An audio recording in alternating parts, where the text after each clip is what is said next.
Hey everybody, this is Dave. Hey, I just got to do this little video here. You know, I get so many calls daily, and I just want to give a hats off to Sonia. Sonia, thanks a lot for calling me. She's out on the East Coast.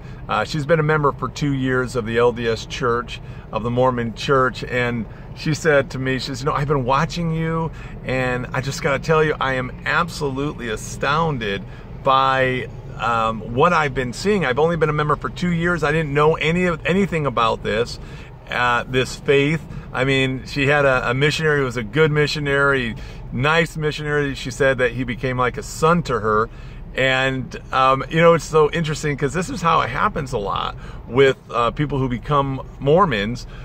They literally get sort of connected to the faith, and they really like the missionaries, and they like what they say. It's basically, you know, a 6 or 7 week discussion, and they get baptized. Now, she was formerly a Baptist, which is really interesting, but so she knew about Christ. But then after seeing a lot of videos and a lot of things out there, she said to me, she says, how the heck could I have got into this? This doesn't make any sense. Why don't people think? And so, you know, I shared an idea with her, and I said to her, I said, you know what's really interesting about Mormonism is it's like you buy a beautiful house. You get connected to it. It's a beautiful house. It has all the nice bells and whistles on the outside.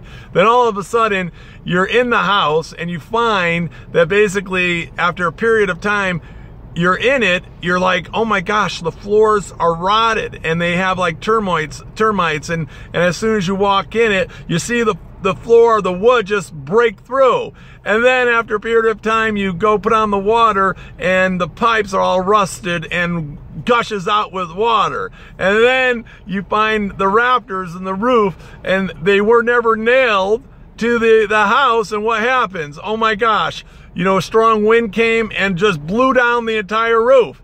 And then you come, and then you see the walls basically are not connected to each other very well, and then another strong wind comes, and boom, all the walls down, so you have nothing. This beautiful house that you thought that was so beautiful and the best looking house that you could ever imagine is now like only a piece of wood.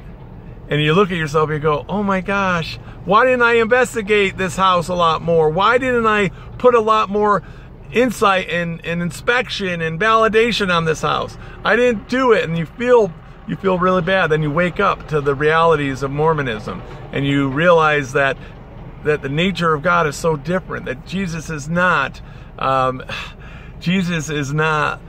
my brother the way Mormons think, and that God is not an exalted man the way Mormons think, that he was a boy that qualified to become a god on another planet, and then married, and then had a wife, and then there's a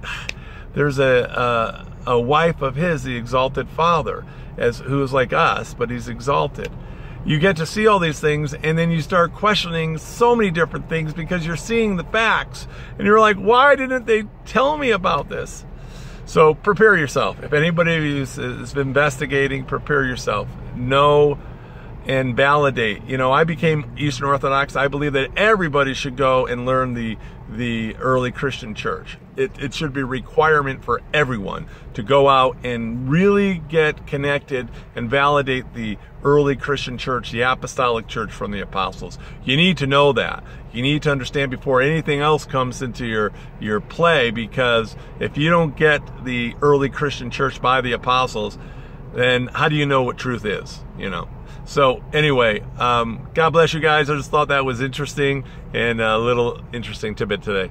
Glad you're watching.